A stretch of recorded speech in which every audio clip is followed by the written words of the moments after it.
स्वागत है आप सभी का हमारे अपने YouTube channel fitness to blog में।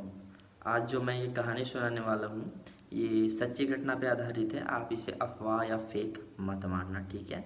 और ये मेरे मोहल्ले में ही बीता है। तो मैं आपको बताऊंगा कि कर्म का फल हर लोगों को भोगना पड़ता है दोस्तों, चाहे वो कितना बड़ा माफिया क्यों ना हो। मेरे नाम नहीं लूँगा उस माफिया का, ठीक है।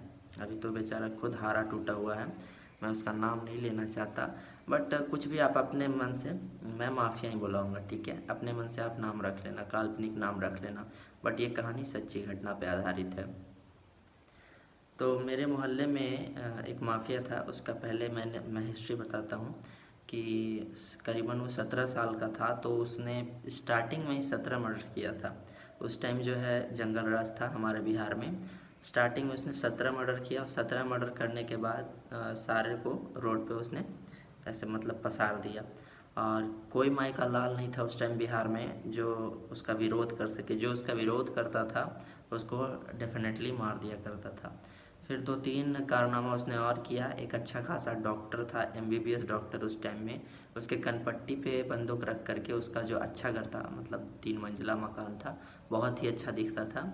उस घर को कनपट्टी पे जो पिस्तौल रख के उसने अपने नाम करवा लिया, ठीक है। उस टाइम मेरा घर जो है बन ही रहा था। तो वो एक बार मेरा जब घर बन रहा था तो उस टाइम मेरे घर के सामने आकर के बोला था कि ये मेरा ज़मीन है, मेरा ज़मीन है। बट उस टाइम तक थोड़ा उसका जो है बोलबाला थोड़ा कम हुआ था। तो हम सब जो है करीबन जित गाँव के लोग मिल कर के खड़ा हो गए थे और बोले कि मर जाएंगे लेकिन ज़मीन हमारा खरीदा हुआ है, नहीं देंगे। तो फिर चूँकि मैं ब्राह्मण हूँ तो वो माफिया बोला चलिए छोड़िए, ब्राह्मण से मैं मुँह नहीं लगता, और चला गया।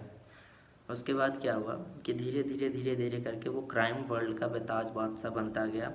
और जिसको ये समझ में आ रहा होगा समझ जाएगा कि मैं किसका कहानी बता रहा हूँ। तो उसका शादी ब्याह हुआ। शादी ब्याह होने के बाद क्या हुआ कि उसके 2 बेटे हुए, ठीक है। 2 बेटे हुए।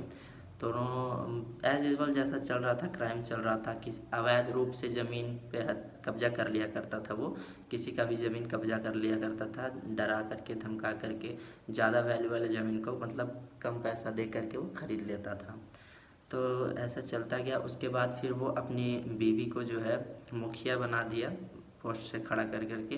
तो बिहार में तो पता है मुखिया बनने के बाद सब अपने आप को विधायक समझने लगते हैं। वो तो पहले से माफिया था। तो मुखिया बना तो थोड़ा और पावर उसके हाथ में आ गया, तो वो क्राइम थोड़ा और करने लगा। तो क्राइम करते करते क्या हुआ, उसका बड़ा बेटा अच्छा खासा हुआ, 17-18 साल का हुआ। बट माफिया का भी दुश्मन होता है माफिया। क्या हुआ कि जो दूसरा माफिया था वो उसके बड़े बेटे को गोली मार करके निपटा दिया।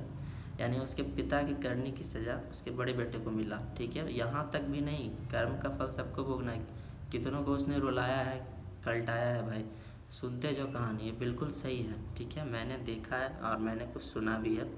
मिला जुला करके मैं बता रहा हूँ, मैंने अपने आँखों से कुछ देखा है और कुछ सुना है।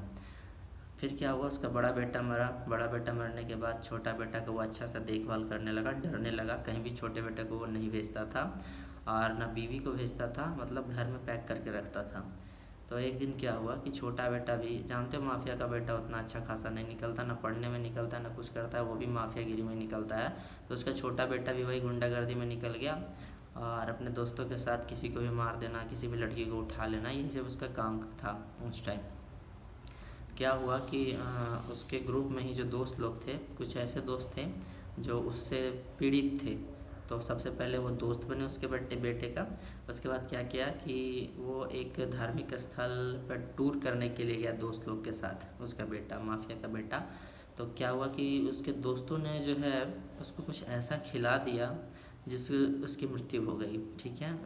टूर के दौरान ही वो मर गया। बट उसके दोस्त लोग ने उसे कह दिया कि ये हार्ट अटैक है, हार्ट अटैक है, कह करके निपटा दिया। तो बस यही कहना चाहता हूँ कि वो जो माफिया था संपत्ति जमा किया, किसके लिए किया था संपत्ति जमा? अपने दोनों बच्चों के लिए।